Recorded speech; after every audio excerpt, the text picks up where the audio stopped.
Sa kabilang dako, mababasa ba sa alinmang sali ng Biblia ang Members Church of God International Incorporated or MCGI?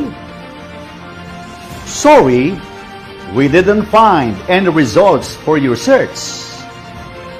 Baka naman nasa Biblia ang Iglesia ni Yahawaha at ni Yahawasaa Hamasayaha Incorporated. Sorry, we didn't find any results for your search.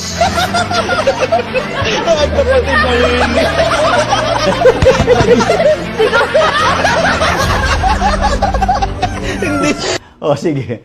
Kita nyo mga kababayan po namin, sabi niya walang mababasa. Ang dami po nung inilitaw ko na mga talata sa Biblia na mababasa natin ang Iglesia ni Cristo. In English, Church of Christ. In Espanyol, Iglesia de Cristo.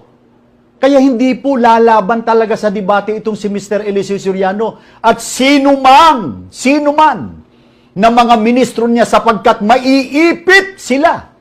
Lalo si Mr. Soriano, alam niya maiipit siya.